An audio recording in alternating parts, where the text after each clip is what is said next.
Olá, meus irmãos, boa noite a todos. É um prazer poder falar com vocês mais uma vez e podemos estudar a palavra de Deus, né? É muito importante.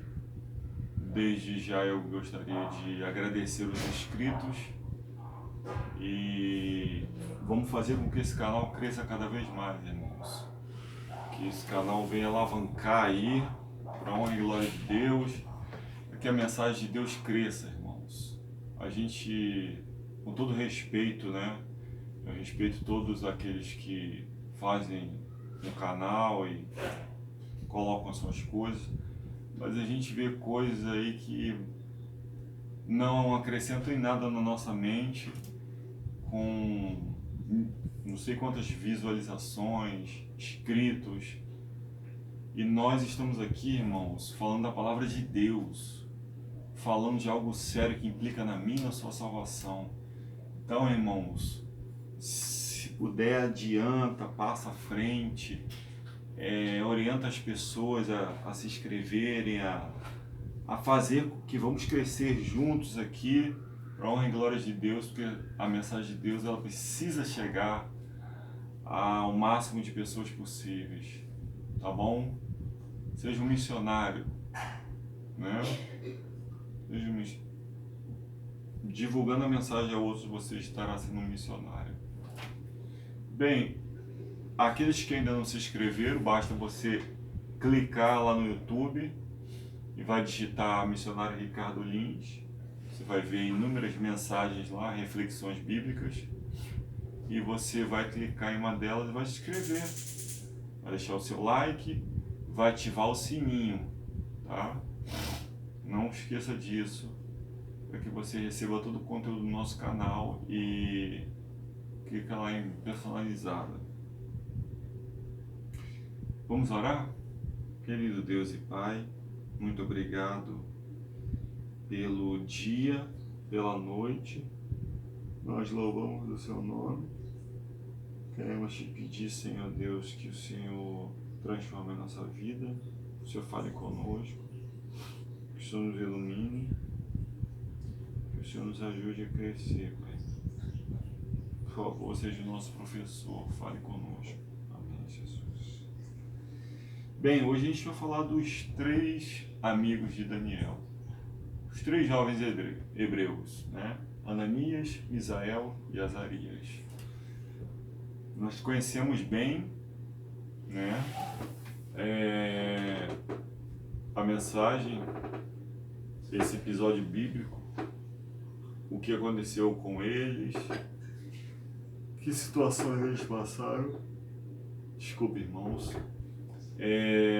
Nós vamos ver aqui realmente coisas importantes. Vamos falar de fidelidade, lealdade a Deus. É mais ou menos o que a gente está falando de Paulo, de Esther. Eles têm muitas semelhanças, né? Que eram firmeza de caráter, confiança plena no Senhor e não tinham medo da morte. Entendeu? Vamos lá? Daniel 3, versos 17 e 18. Eis que o nosso Deus a quem nós servimos é que nos pode livrar. Ele nos livrará do forno de fogo ardente e da tua mão, ó rei. E se não, fica sabendo, ó rei, que não serviremos a teus deuses, nem adoraremos a estátua de ouro que levantaste. Nós vemos aqui, irmãos, esses jovens, eles se posicionando mais uma vez diante de Deus e deixando claro para Nabucodonosor que eles não iriam se submeter ao sistema, à sua imagem, né, ao seu sistema. E severa foi a prova para estes jovens, quando Nabucodonosor lançou a proclamação, chamando todas as autoridades do reino para se reunirem por ocasião da dedicação da grande imagem. Aqui, irmãos, nós vimos aqui um ecumenismo, um ajuntamento, né? Onde foram todos as pessoas mais influentes, né, da província ali, a cúpula, né, senadores, governadores, né, todas as grandes autoridades foram convocadas para se prostrarem diante dessa imagem. Era uma prova dura, irmãos. Eu digo para vocês que muitos adventistas, eles se prostraram diante dessa imagem, tá? Muitos judeus da época, hebreus, porque tinham medo da morte. Somente 3 ficaram de pé. Isso tem uma aplicação para nós. O povo de Deus não é maioria, nunca vai ser maioria. O povo de Deus é minoria. Se você olhar no episódio do dilúvio, somente 8 se salvaram. No período do desapontamento, mais ou menos uns 50 ficaram ali de pé. Lá no deserto, de 2 milhões de pessoas, somente 2 pessoas se salvaram, e as crianças. Você está percebendo que é sempre a minoria, nunca a maioria? Então, irmãos, Deus não está preocupado com quantidade. Deus se preocupa com qualidade. E nós precisamos realmente estar entre esses poucos que agradam a Deus. Então, irmãos, toda essa cúpula, toda a nata, né, todas as grandes autoridades foram convocadas para essa cerimônia, né, para essa dedicação à grande imagem de Nabucodonosor, e para o som dos instrumentos musicais se ajoelharem e adorarem. E se alguém se recusasse a fazer isto, seria imediatamente lançado dentro da fornalha de fogo ardente. Ou seja, imagine a situação. Se hoje o presidente da República fizesse uma convocação para todos os... Ou seja, todos do Brasil, vamos falar especificamente do Brasil, que pudesse, aonde estiverem, né, que teriam que se ajoelhar e estariam sob o olhar de autoridades. Aquele que não se ajoelhasse, não se dobrasse diante de uma imagem, né, seria preso, seria jogado numa fornalha ardente, seria morto. Será que nós estamos preparados para isso, irmãos? A adoração desta imagem havia sido sugerida pelos sábios de Babilônia, a fim de fazerem com que os jovens hebreus tivessem de tomar parte em seu culto idólatra. Irmãos,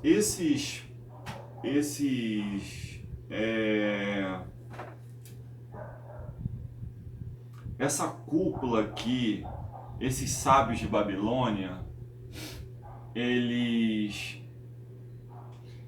tinham sido poupados no capítulo 2 através do testemunho de Daniel e de seus 3 amigos.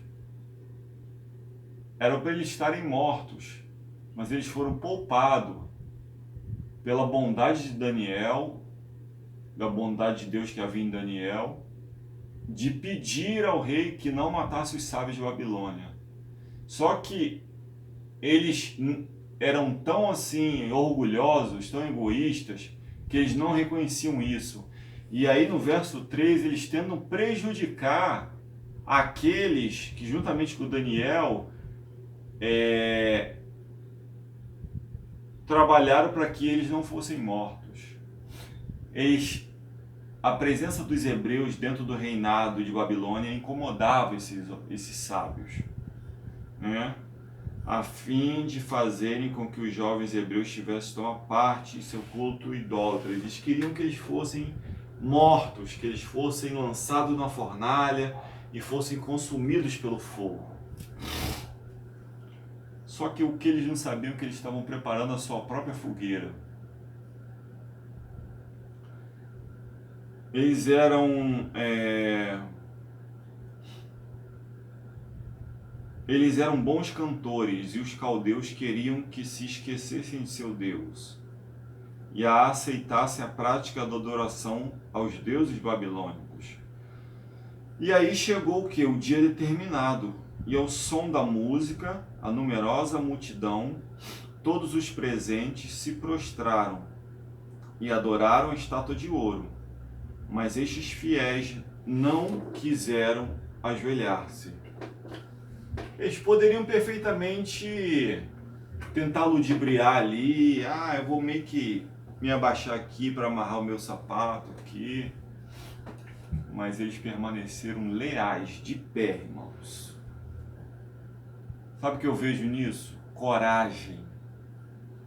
Homens corajosos, destemidos, valorosos. Homens de firmeza de caráter, que não se importavam com o que podia acontecer com eles.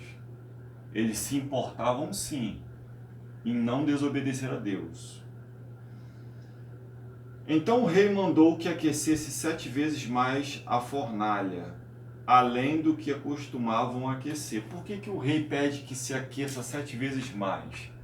Justamente para intimidá-los. Porque a fornalha já estava quente o suficiente. Então ele pede para aquecer 7 vezes mais para intimidar os jovens hebreus. E quando isto foi feito, os 3 hebreus foram atirados dentro.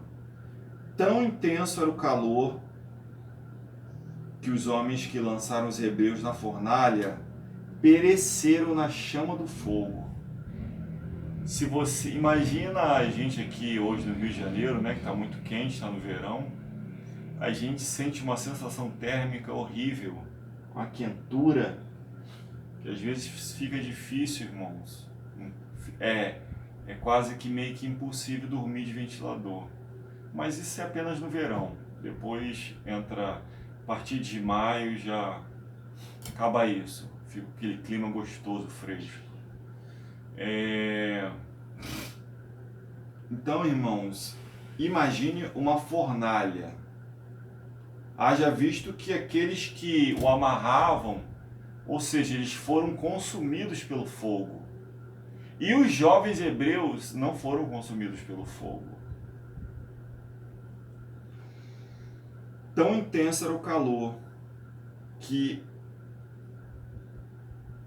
os hebreus foram atirados dentro. Tão intenso era o calor que os homens que lançaram os hebreus na fornalha pereceram na chama do fogo. De repente, algo interessante aconteceu, irmãos. Os jovens hebreus são lançados na fornalha, Nabucodonosor sentado no trono, olhando, contemplando a cena, todos ali, né, os sábios de Babilônia, mas de repente acontece algo interessante. De repente o semblante do rei, ele se empalideceu. Por quê? Se empalideceu de terror. Sua voz tremia de excitação. E o monarca, ele exclamou: vejo 4 homens soltos que andam passeando dentro do fogo, e nada há de lesão neles. Irmãos, que Deus é esse tremendo? Esses homens foram lançados numa fornalha que foi aquecida 7 vezes mais. E a resposta de Nabucodonosor aqui é que ele não via nenhuma lesão sequer em nenhum desses 3 homens. Nem um fio de cabelo deles foi queimado. Por quê? Então eu vejo 4 homens soltos que andam passeando dentro do fogo e nada de lesão neles. E o aspecto do quarto é semelhante ao Filho dos Deuses, ou ao Filho de Deus. Por que Nabucodonosor ele percebe que o quarto ser que está andando entre os 3 homens dentro da fornalha, ele tem uma semelhança do Filho de Deus, do Filho dos Deuses, mas no original está no Filho de Deus. Porque, se você não sabe, na corte de Babilônia, tanto Daniel quanto os 3 hebreus, eles pregavam, eles ensinavam a Nabucodonosor sobre Jesus, sobre os ensinamentos de Cristo, sobre o Deus vivo, o Deus que está acima de tudo e de todos. Então é por isso que quando Nabucodonosor avista o quarto, ele avista como a semelhança do Filho de Deus, porque isso tinha sido passado para ele antes, né? Não podemos esquecer que Daniel foi colocado dentro de Babilônia para segurar a salvação de Nabucodonosor, porque Nabucodonosor era um homem sincero. É bem verdade que ele era pagão, mas ele oscilava, mas ele era sincero, ele tinha temor a Deus. Ah, mas teve que passar por uma situação bem difícil, né?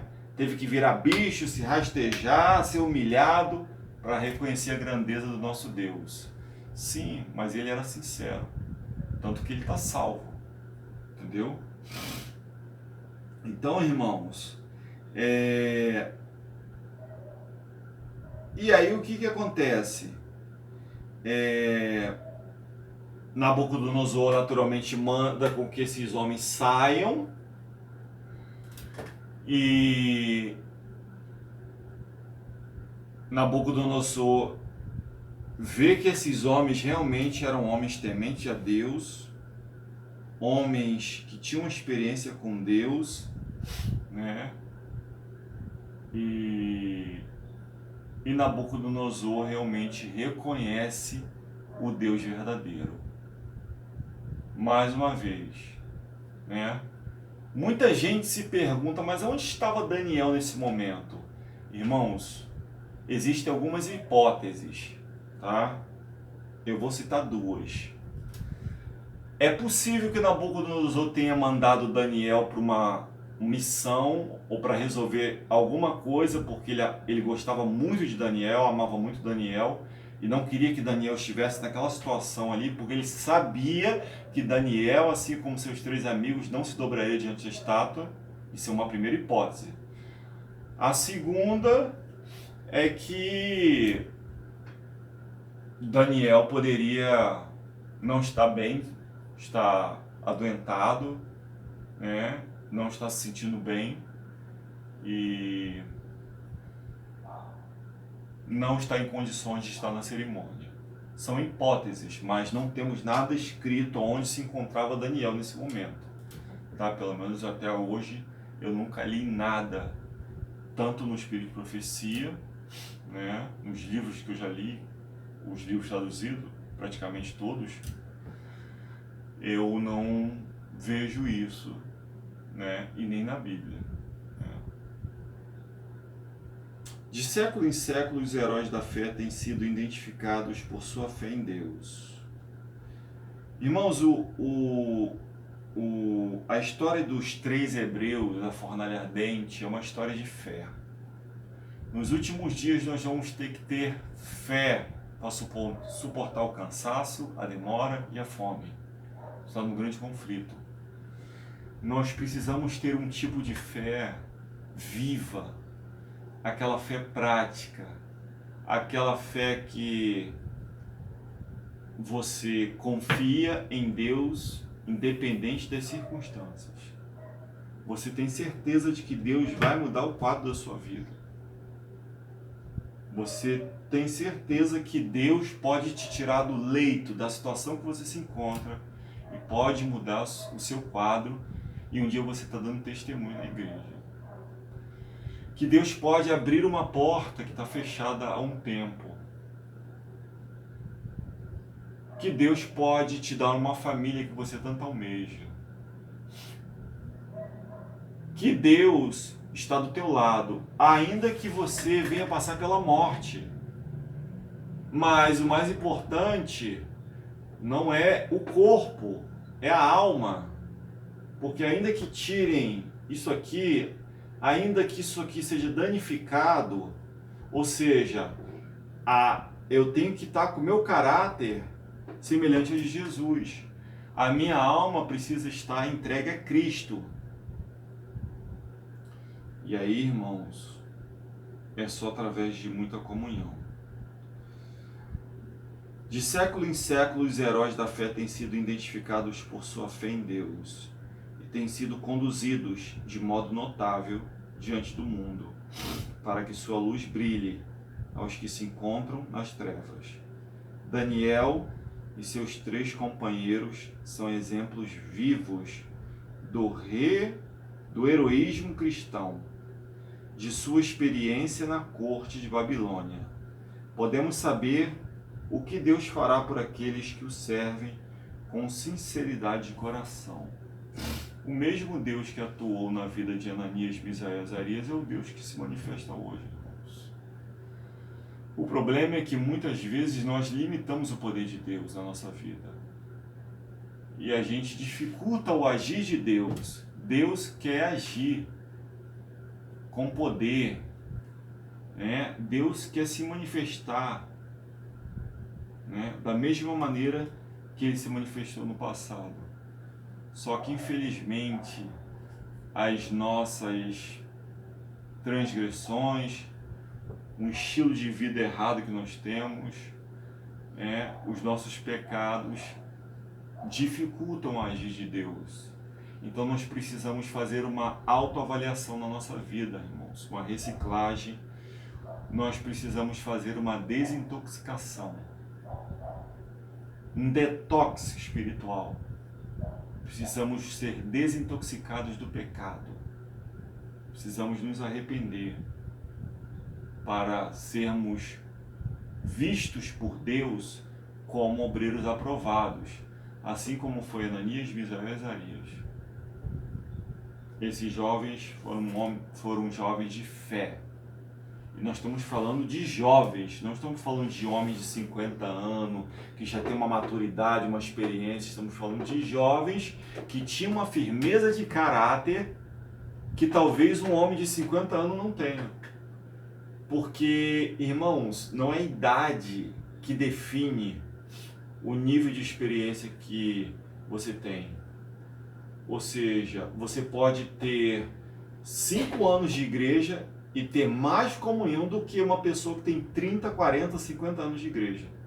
Você pode ter muito mais experiência com Deus com 3 anos de igreja do que uma pessoa que nasceu dentro da igreja. Não existe uma regra. Depende de você. Entendeu? Depende de mim. Então, irmãos, o que fica para nós hoje é que nós precisamos desenvolver fé. A fé de Jesus. Uma fé prática, uma fé sólida, uma fé que não se desespere, uma fé que confia que Deus é capaz de resolver os nossos problemas. Que Deus está conosco, mesmo diante de uma doença, de uma patologia, que Deus está conosco, mesmo diante da despensa vazia, que Deus está conosco, mesmo quando as coisas parecem não ir bem. Ainda assim, Deus está no controle de tudo. Entendeu? Eu queria finalizar o estudo dessa noite com um texto bíblico que se encontra no livro de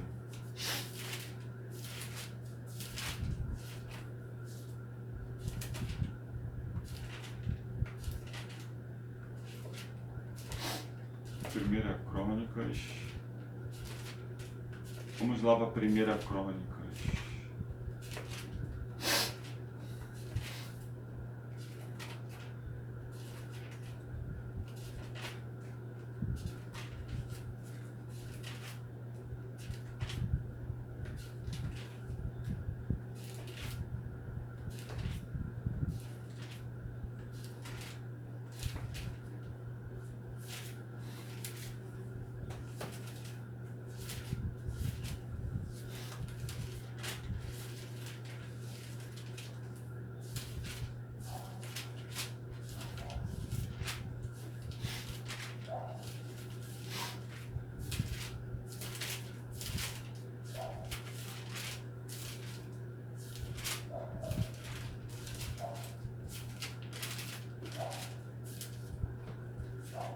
Vamos lá.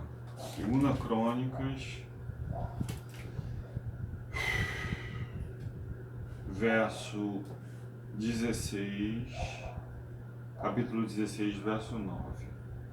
Porque quanto ao Senhor, seus olhos passam por toda a terra, para mostrar-se forte para com aqueles cujo coração é perfeito, ou cujo coração é totalmente dele. É a mesma coisa, porque perfeição é você ser totalmente do Senhor, é você viver a luz que você tem. Isso é perfeição, entendeu? As pessoas têm uma ideia errada de perfeição. Ah, mas perfeito só Jesus, santo só Jesus. Irmãos, se santo é só Jesus, nós temos que rasgar, então, a primeira carta de Pedro, que diz: sede santo como eu sou santo. Nós temos que rasgar: sede perfeito como perfeito é o vosso Pai celeste. Entendeu? A perfeição que é falada na Bíblia é perfeição de caráter. É nós termos o caráter de Cristo. Não é que nós vamos ser igual a Cristo glorificado. Nós vamos ter a semelhança do caráter de Cristo em nós. Somente isso. Tá? Não é que nós vamos ser totalmente igual a Deus. Primeiro que no céu nós teremos que nos alimentar do fruto da árvore da vida de mês em mês, né? Para continuarmos mantendo, nós não seremos imortais como Deus é, né? Nós teremos que nos alimentar de mês em mês do fruto da árvore da vida, das folhas da árvore, que são um alimento para as nações, para manter a nossa imortalidade. Mas por que isso? Isso é uma forma de dependência. Até no céu nós continuaremos sendo dependentes de Deus, entendeu?